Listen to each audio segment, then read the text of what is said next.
Welcome to Super Writers Tuesday. This week we're going to talk a little bit about writing your author's bio. Every author has to have a bio for books, for video games, for films. There's all sorts of things that you're going to do. And as you're trying to think about your bio, first thing I want you to do is throw humility out the window. It's not going to serve you well, and you just need to realize that sometimes there are things that you can say about yourself that are pretty cool that you don't normally want to bring up in conversation. So let's just talk about some of those things. First of all, when you're doing your bio, the first thing that you need is a great image of you. Now, a great image of you might be a nice photograph. You might think that that's good, but I had an author years ago that I knew who was sending out press releases, and she would send out 100 press releases whenever she finished a book to all of the papers in her state and her nearby states. And she said that she got about 3% of the press releases published in newspapers. Then one day she was in France and she was going past an old cathedral where there were some gargoyles. And she hunched down and got a picture of herself with all of these gargoyles in the background behind her.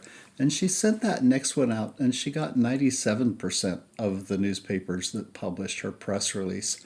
In other words, having an interesting photo of you or a good photo of you makes a tremendous difference in how much publicity you're going to get, because in a visual medium like a newspaper or magazine, having a great photo counts. Most authors do a couple of different types of poses. One of them is what I call the 1,000-yard stare, where you're staring off into the distance as if you're creating a novel in your mind. That's what most of us do, quite frankly, and it gets kind of boring. You know, if you see a picture of 1,000 authors and they're all doing the 1,000-yard stare, that's pretty bad. On the other hand, the other pose that we get is the author in front of their computer or typewriter, and that's just as boring. About 50% of the authors will do that. And so I like to say, if you've got something that shows your personality and your interests, try to come up with that. I've got a friend, Marta Sprout, for example, who has a photo of her getting a picture with a whale shark while she's scuba diving. And she has other nice pictures of her shooting sniper rifles and things like that. She writes thrillers, and so she does thrilling things, and I think that's a great way to go. So you want to get something that shows your personality if you can. Even just having your cat in a picture is really something that attracts a lot of people. I had a little picture that I used to go with schools, and I had a little author photo where I picked up a cat, and as soon as I would show it, all the kids in the schools would go, "Oh, that's such a cute cat, you know, what's his name?" And it was a great opener for children. So go ahead and find yourself a great photo. Second thing you need to do is think about all of your life. When you write a book, there's a number of things that you can talk about. One of them is your awards, okay? You don't like to sit and talk about awards you've won if you've won a lot of awards, okay? So, for example, I've won maybe half a dozen Best Book of the Year awards kind of thing, and it feels like overkill to talk about that. So when you win an award, you have to look at the award and say, is this particularly prestigious? Is this one going to be proper for this audience? Okay, if I'm going to be writing a science fiction novel, I would mention that I won the Philip K. Dick Award. If I was writing a novel that I wanted to have printed in foreign languages, I might mention that I won the International Book Award. So each of these awards may appeal to a different audience, and so you have to think about that. The other thing you have to do is talk about how many books you've sold. Most of us, if we've been on the New York Times bestseller list, we say New York Times bestselling author. And if you're a number one New York Times bestselling author, that's even better than being a regular New York Times bestselling author who only hit, maybe number 5 on the list or something like that. And so you want to talk about sales to a certain degree, and that might only be something as simple as Amazon number 1 bestseller. Amazon number one bestseller may not mean a lot because you can be a number one bestseller in your category, and that category might be a very small category, such as, oh gosh, we might do something paranormal, romance, time travel novels or something like that. I was number one out of 10 that came out that month. You can, but it still means something, okay? And so you want to talk about that.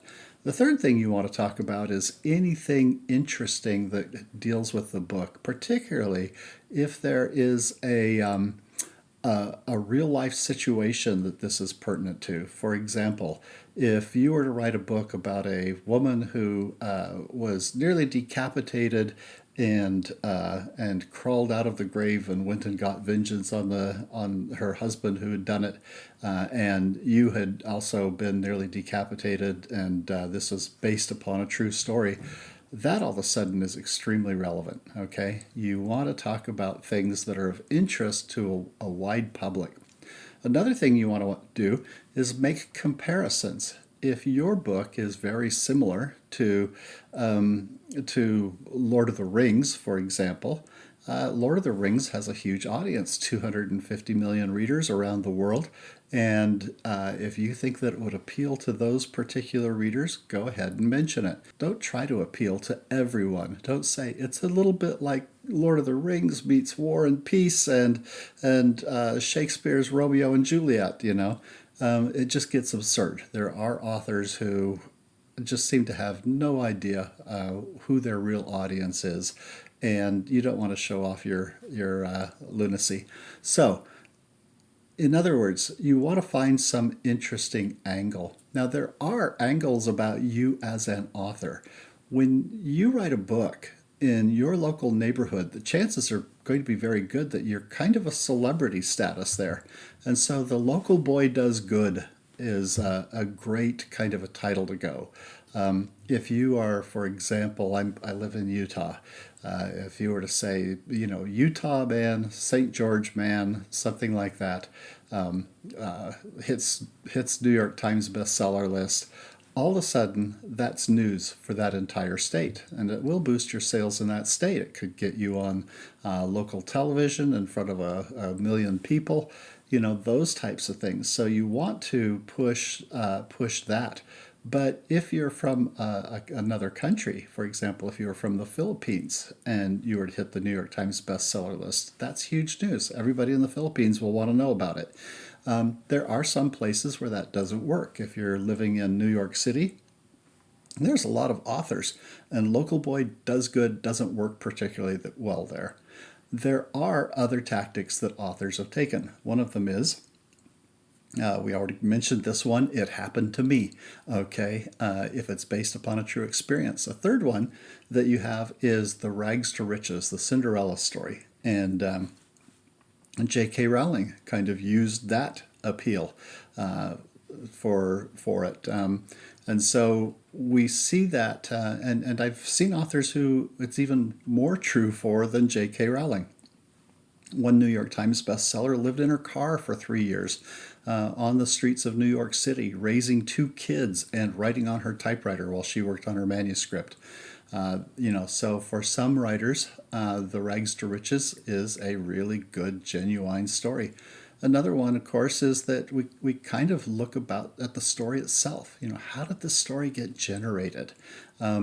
One of the appeals that has been used since Frankenstein was written back in the 1850s is it came to me, or in the 1820s, was that it came to me in a dream, okay?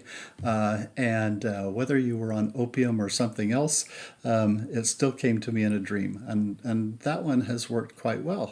One of my students, Stephanie Meyer, used that with Twilight.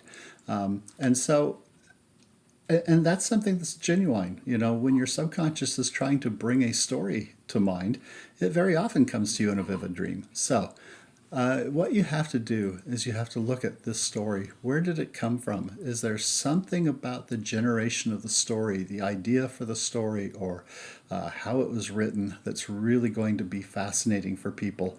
Go ahead and be completely honest about it and see if you can touch an audience. That's really all that you're trying to do. So, this is our 10-minute session.